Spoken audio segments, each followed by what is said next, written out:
ርብቃ ከሌላ ጊዜ የተለየ ምግብ በልታ ነበር? አረ ምንም አልበላችሁም ትላንት? እሺ ቆይ ምንድን ነው የበላችሁ? ምንም አይነት ምግብ አልበላችም? አዎ ጠዋት ትንሽ ልቆይ አለችኝ። ከዛ ከሰዓት ደግሞ ላቀርብላት ስል ውጪ በልቻለሁ አለች። እሺ በቃ ተይ። ምን ነው አዙ፣ ርብቃ በምግብ ተመርዛ ነው ልጇ የሞተው። የምርሽን ነው? አዎ። አይ በዚህ ምንም አልበላችሁ። ውሃም ሊሆን ይችላል። ውሃ? እንዲያዝ ውሃውስ? ወይኔ ረስቼው። በቃ እመጣልሻለሁ።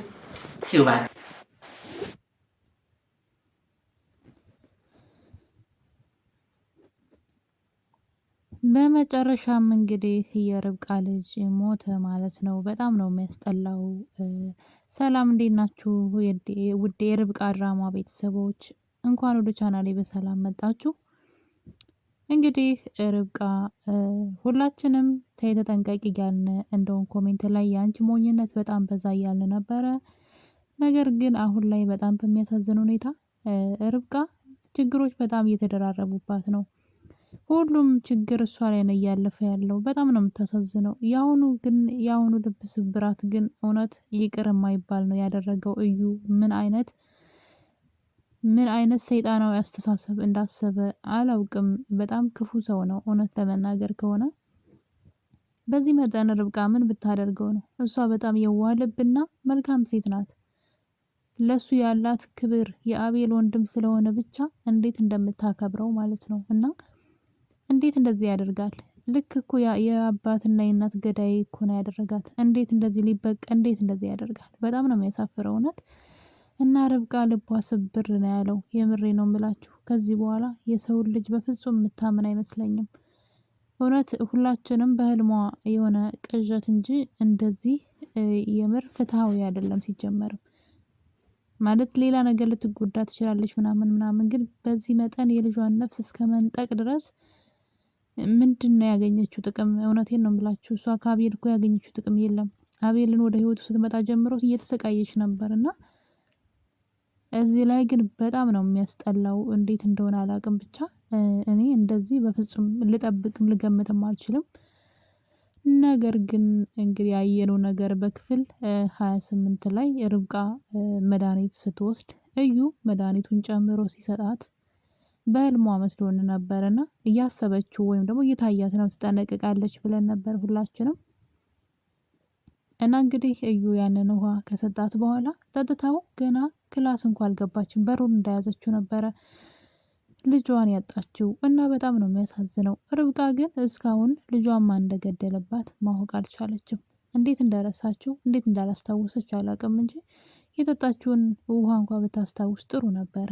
ሪች ይህን ነገር እያጣራች ትገኛለች። የቤት ሰራተኛዋቸውን አዙን ርብቃ እዚህ ቤት ምን የተለየ ምግብ በልታ ነበር ብላ ብትጠይቃትም እሷ ግን የዛን ቀን ቤት ውስጥ ምግብ እንዳልበላችና ውጭ በልቻለሁ ብላ እንደ አልፈለገች ምግብ፣ ስለዚህ ቤት ውስጥ ምንም አይነት ምግብ አልበላችም አለቻት። ውሃም ሊሆን ይችላል እሱንስ ብላ ብትጠይቃትም አዙ ግን አስታወሰች። እዩ ውሃ ሄዶ ለርብቃ እንዳመጣለት አስታወሰች። ነገር ግን ይሄን ነገር መናገር አልፈለገችም። የለም ብላ ክዳለች። ርብቃ አሁን ላይ ሀዘን ላይ ስለሆነች ነው እንጂ ጉዳዩን ስታስታውስ እዩ ውሃ እንደሰጣት ትናገራለች። እዩ በጣም አጸያፊ ሰው ነው። እውነቴን ነው የምላችሁ። አንዳንዴ ጭካኔም እኮ ልክ አለው። አስባችሁታል? እሱ ልቡ ተሰብሮ እያለቀሰ ሄዶ ሲጠጋው ማለት ነው አቅፎት ከጀርባው ሲሳለቅበት ነበረ፣ ሲያሾፍበት፣ በሀዘኑ ላይ ሲሳለቅበት። የሚያሳዝነው ነገር ግን ማሚቴ ዙራ አይተዋለች እንዴት እየሆነ እንደነበረ። አቤል ወንድም አገኘው ብሎ ሄዶ ከሱ ቢያቅፈውም እሱ ግን በጀርባው ሆኖ ሲሳለቅበትና ደስታውን ሲገልጽ እያየች ነበረ ማዘሯ ማለት ነው። ማዘሯ ነገሮችን አልረሳችም። ሆን ብላ ነው ዝም ያለችው እና ቀና ብላ ስታየው እዩ በደስታ ጮቤ እየረገጠ ነበር። እናም የሆነ ነገር መናገር ፈልጋለች፣ ግን ደግሞ ለራሷ ትፈራለች። እዩ ተንኮሉ ይሄ ብቻ አይደለም። የማሚቴን የጆሮ ጌጥ በመውሰድ ርብቃን ካሳገታት በኋላ ከዛ በኋላ ግን የማሚቴን ጆሮ ጌጥ በመውሰድ መኪና ውስጥ በማድረግ ርብቃ እንድታገኘው አደረገ። ርብቃ ደግሞ እያሳገተችው ማሚ ናት እያለች ነው። ይህ ሁሉ የዩ ድራማ ነው። እርስ በርስ አያይዞ እሱ ቤቱን ሊወርስ ነው በሚያሳዝን ሁኔታ። እና እንግዲህ በባለፈው ክፍል ካያችሁ መቲን ቤቱን በሙሉ ባንቺ ስም አድርጌልሻለሁ፣ የውርሱንም ቦታ ባንቺ ስም አድርጌልሻለሁ ሲላን ነበረ። እንደዛ ያለው ማሚቲ የቤቱንም ካርታ ሁሉንም ንብረት የተባለው ሁሉ በልጇ ስም ነው ያደረገችው። ልጇ ወደ ውጭ ሀገር እንደተላከችና በጉድፍቻ እንደተሰጠች ነበር የምታስበውና በህይወት ያለች ማለት እዚህ ሀገር ውስጥ አለች ብላ አታስብም። መቲ እንደሆነችም አታውቅም። ነገር ግን ንብረቱን ሁሉ በልጇ ስም ነው ያደረገችው። ይህን ነገር ደግሞ እዩ አይቷል። ወረቀቱን ሊፈልግ ሲገባ ሁሉም ነገር መረጃ ሁሉ በልጇ ስም አድርገው እንደሆነ ካየ በኋላ የማሚቴ ልጅ ደግሞ መቲ እንደሆነች ታውቋል እሱ። ስለዚህ ነገር በሚስጥር በመያዝ አሁን ላይ ለመቲ ሂዶ ቤቱን ንብረቱን በስሟ እንዳደረገላት እና በጣም እንደሚወዳት ሲነግራት ነበረ። እናም ወረቀቱን ወስዶ አሁን ከዚህ በኋላ በእኔ ስም አድርጊው ብሎ ንብረቱን ሁሉ በስሙ እንድታዞርለት መቲን ሊያጃጅላት ይፈልጋል ማለት ነው። መቲ ደግሞ ነገ ላይ እንዴት እንደምታለቅስ ለማየት ያብቃት። በርብቃ ልጅ ላይ ስትሳለቅ ነበረ። በርብቃ ሀዘንና በልጇ መሞት መቲ ስትሳለቅ ነበረ። ነገር ግን እዩ እንዴት እንደሚያሰቃያት ለማየት ያብቃችሁ። ያ የሳቀችው ሳቅ እንባ ነው የሚሆንባት እና በጣም ነው እኔ ርብቃ ታዘነች ማለት እንደዚህ እንዴት ሊሆን ይቻላል? እሺ ከዚህስ ምንድነው የምንማረው? ምንድነው የምናተርፈው? ማለት በብዙ ነገር ልትፈተን ይገባል። ትፈተን፣ ግን እንዴት ልጅ ነው ያክል ነገር ያሳጧታል? እና በጣም ነው የሚያመው እውነት። ማለት በምን አይነት ቅጣት ነው እሱስ ይሄን ነገር በቀሉ ራሱ እነሱ በምንድን ነው የሚወጡት? ማለት ታስረው ምናምን በቃ አለቀ። ይሄ ደምን በኩ ነው ያስለቀሳት ልጇን እኮ ነው አድጓን እኮ ልጁ ህፃን ገና ምንም ደም እንደሆነ አይደለም። በቃ ያደገ ነፍስ ያለው ልጅ ነውና በቃ ህልማቸውን ነው ንጥቅ ያረጋቸው በሚያሳዝን ሁኔታ። እንዴት አቅዶበት አስቦበት ጥላት የለም የሆነ ጥላታችሁ ልክ እንደዛ ነውና በጣም ነው መቲ ያሳዘነችኝ እውነት ለመናገር ከሆነ። እዩ ግን ነፍስ አይማርም። በጣም መጥፎ ተግባርህ ዳቢሎሳዊ ሰይጣናዊ ነውና። ነገር ግን በዚህ መሀል የርብቃ ስቃይ በጣም ነው ያሳዘነችኝ። ርብቃ እየተሰቃየች ነው ያለችው ምንም በማታውቀው ነገር። እዩ ሁሉን ነገር ካስተካከለ በኋላ በመጨረሻ እንግዲህ ቤቱን ለቀው እንዲወጡ የመጥሪያ ወረቀት ልኮላቸዋልና ቤል። ምክንያቱም ቤቱ ሁሉ ያለው በመቲ ስም ነው። በነገራችን ላይ ማሚቲ ናት በልጇ ስም ያደረገችው። የሰው ንብረት እንዴት ማሚቲ ራሱ በልጇ ስም ልታደርግ እንደቻለች አልገባኝም። ምን አይነት ድፍረት ነው? ቆይ እሷ ራሱ እንዴት ነው አሳድጊ ተብላለት የተሰጣትን ልጆች ንብረት በልጇ ስም ልታደርግ የቻለችው? እሷ በልጇ ስም ስላደረገችው ይኸው እዩ አሁን ከልጅቷ ወደ ራሱ ሊያስደርግ ነው። ለምን? ልጅቷ በጣም ስለምትወደው አድርጊ ያላትን ሁሉ እንደምታደርግለት ያውቃል። ለዛም ንብረቱን ሁሉ በስሙ ሊያደርግ ነው። ለዛም ቀድሞ እንግዲህ ከቤት እንዲወጡ መጥሪያ ወረቀት ተልኮላቸዋል። እንግዲህ ሁሉን ነገር በአንዴ ንጥቅ አረጋቸው ማለት ነው። ቀስ ብሎ ማለት ወዳጅ መስሎ ጥሩ ሰው መስሎ አብሯቸው እየበላ እየጠጣ በሚገርም ሁኔታ ሁሉንም ነገር በአንዴ ያሳጥቷቸዋል። እንደምታዩት ደስታቸው ልጃቸውን ነጠቃቸው። አሁን ደግሞ ቤታቸውን ሊነጥቃቸው ነውና እንደዛ አይነት ሰው አይጠልባችሁ።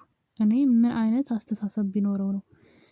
እና የእሱ መከራ እንደሚበዛ ግልጽ ነው። ያየ ይሄ የተመኘው ሁሉ ያሴረው ሁሉ ይከሽፋል። ግን እስከዛው ግን ርብቃን አሰቃያት እና ብዙዎቻችሁ በዚህ ነገር በጣም ተናዳችኋል። በተለይ የርብቃ ልጅ መሞት አልነበረበት። በዛ ላይ ደግሞ ሪችም ራሱን የደስተኛ አይደለውም። ሰሞኑን እየፈራሁኝ ነው እያሉ ነበር። እንግዲህ የፈሩት ነገር ደርሶባቸዋል። እኔ ግን ልክ ነው ብዬ አልልም። በፍጹም የርብቃ ልጅ መሞት አልነበረበትም።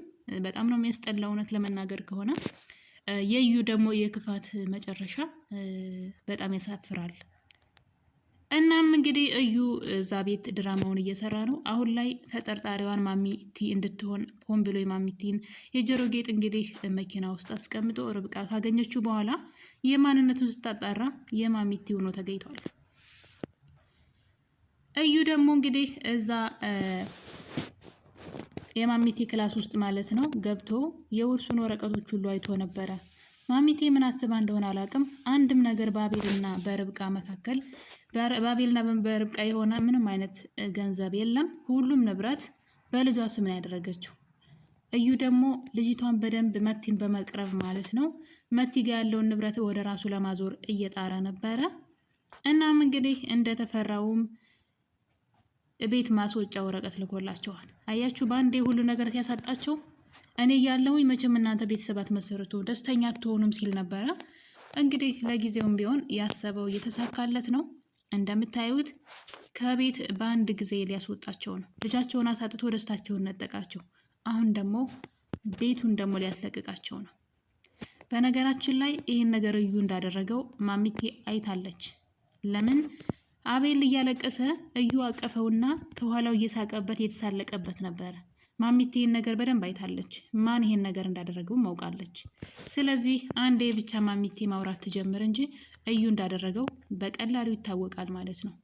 ግን አያስጠላም? የሰዎች ክፋት፣ የእዩ የሰይጣናዊ አስተሳሰብና ሰይጣናዊ ተግባሩ በጣም ነው የሚያስጠላው። የምሬ ነው የምላችሁ፣ በጣም ማለት ነው።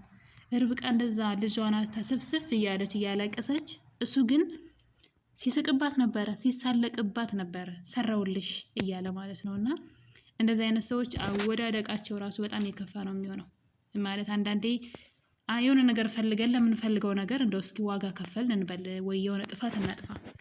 እንዴት ሰው ከመሬት ተነስቶ ይህ ሁሉ ልጇን ባያሳጣትስ? በቃ ቤቱን እኮ አንዴ ወስዷል አይደለም? ልጇንም እንደዚህ ባያደርግስ? እና እንዴት አይነት ክፋት እንደሆነ ብቻ እኔ አይዶን ነው። ብቻ የርብቃ ልጅ መሞት ነበረበት? ከባድ ነው። አልነበረበትም። ሲጀመር ልክ አይደለም። ደራሲው ያደረገው ነገር ልክ አይደለም በፍጹም። ልጇ መሞት አልነበር። ታዲያ ለመስከዚህ ጊዜ ድረስ መውለጇ እስኪደርስ ድረስ ታዲያ ለምን ቆዩ? ማለት የምታጣው ከሆነ ማለት ነው። እና በጣም ነው የሚያሳዝነው የምር። እና በአንድ ጊዜ እንግዲህ እዩ ሁሉንም ነገር እያሳጣቸው ይገኛል። ቤት እንዲወጡ የመጥሪያ ወረቀት ልኮላቸዋል። በጣም ነው የሚገርመው። ምክንያቱም የዚህ ሁሉ ተጠያቂዋ ደግሞ ማሚቴ ናት። ቤቱንም ሳይቀር በልጇ ስም ነው ያደረገችው። እና የኔ ተወዳጆች ርብቃ ክፍል 29 ትንሽ የሚያስጠላ ነገር ነው። የርብቃ ልጅ ሞቷል እና አቤልን ቤታቸው እንዲለቁ መጥሪያ ተሰጥቷቸዋል። በቀጣይ በክፍል 30 እስከምንገናኝ ድረስ ሁላችሁንም አመሰግናለሁ።